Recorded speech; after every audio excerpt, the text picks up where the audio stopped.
Good morning. This is Chapter 1, Lesson 5. I'm going to skim through some of the chapter and not read everything. We're going to skip the diary, but look at the picture showing that the light sun rays are going into the well.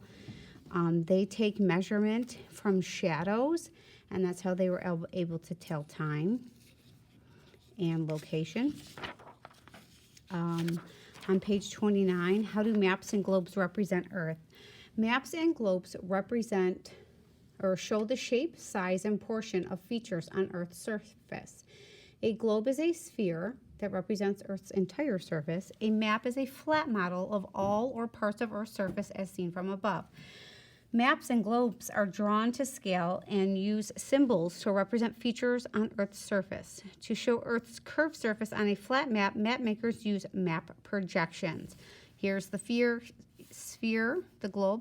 Here it is flattened out. They use grid lines, latitude, longitude. We'll learn about that soon. Map projection. A map projection is a framework of lines that helps to transfer points on Earth's three-dimensional surface onto a flat map. Continents, oceans, islands, rivers, and lakes might appear to have somewhat different sizes and shapes due to the map projection used. A Mercator projection is just one of many projections that allows map makers to show a curved Earth on a flat surface. On a Mercator projection, the size and shape of land masses become more and more distorted toward the North and the South Pole. Symbols and keys. Symbols and keys. Here's your key, and the symbols are the pictures that represent. They use shapes and pictures called symbols. A key or legend lists all the symbols that are used on the map. A scale shows you, even though it's small, we're telling you this small space represents its bigger space. A map scale relates distance on a map to distance on Earth's actual surface. Scale is often given in a ratio, so those two dots. And it will be like this: 1 unit is compared to 2,500 units. And here they're doing feet and meters. So as you read maps, look at some maps, do some fun stuff. Our activity on Thursday, we'll be looking at different maps and different globes and features on them. And you will report some facts back to me of what you saw and learned. Page 31. Also, here's a whole bunch of math on scales and ratios. We're not going to get into this. If you're interested in it, you can look through your book and do some of them. When you're looking on Thursday on the internet, you can just take note for the scale and the key and the symbols that are used on your map and what they're representing. Page 32, how is distance measured in degrees? So when you play checkers, the grid of squares helps you to keep track of where each piece should be. To find a point on Earth's surface, you need a reference system like a grid or square on a checkerboard. Of course, Earth itself doesn't have grid lines, but most maps and globes show a grid. Because Earth is a sphere, the grid curves to cover the entire planet. Two of the lines that make up the grid, the equator, are the equator and prime meridian. They're the baselines for measuring distance on Earth's surface. Distance on Earth are measured in degrees from the equator and the prime meridian. Equator goes through the middle, prime meridian goes north and south. Measuring in degrees. You probably know that degrees are used to measure the distance around a circle. As you can see in figure 3, a degree, which is that little circle, is 1/365th, or 360th. So we have 360 degrees.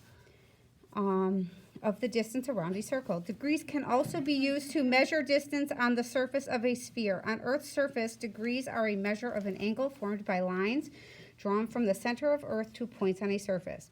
To locate points precisely, degrees are further divided into smaller units called minutes and seconds. There are 60 minutes in a degree and 60 seconds in a minute. You can try this out. This little activity, if you would like to. 1 single wedge of an orange. Use 2 pieces of equal measure. How many degrees does each one make? If you have time and would like to cut all of that. On page 33, we're going to talk about the equator and the prime meridian. Halfway between the North and the South Pole is the equator. It forms an imaginary line that circles Earth like a belt. The equator divides Earth into North and South hemispheres, northern and southern hemispheres. A hemisphere is one half of the sphere that makes up Earth's surface. If you start at the equator and travel to one of the poles, you would travel 90 degrees. 1/4 of the distance is a full circle. Kind of looks like a clock also, knowing that this is a quarter, this is a quarter, this is a quarter, this is a quarter. When we're doing geometry and math, we know that a flat line is 180 degrees. So this would be our 90-degree right angle, just to help you out with that. If you start at the equator and travel to one pole, you're at 90 degrees. The prime meridian is another imaginary line. It makes half the circle of the North and the South Pole. The prime meridian passes through Greenwich, England. Places east of the prime meridian are in the eastern hemisphere. Places west of the prime meridian are in the western hemisphere. If you start at a prime meridian and travel west along the equator, you would travel 360 degrees because 180 and 180 is 360. At 180 degrees east or west of the prime meridian, another imaginary half circle lies directly opposite of the prime meridian. You do not have to do the questions, but you're welcome to read them and fill in the blanks if you would like.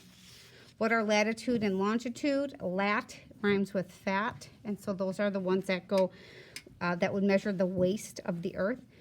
Using the equator and the prime meridian, map makers have constructed a grid made up of lines of latitude and longitude. The lines of latitude and longitude form a grid that can be used to find locations anywhere on the Earth. Think of playing Battleship. I always think of playing Battleship. If I give you A6, then I know exactly where to find A6. I follow the lines. Latitude. The equator is the starting line for measuring latitude, or distance in degrees north or south. So latitude goes this way, and then the numbers go this way.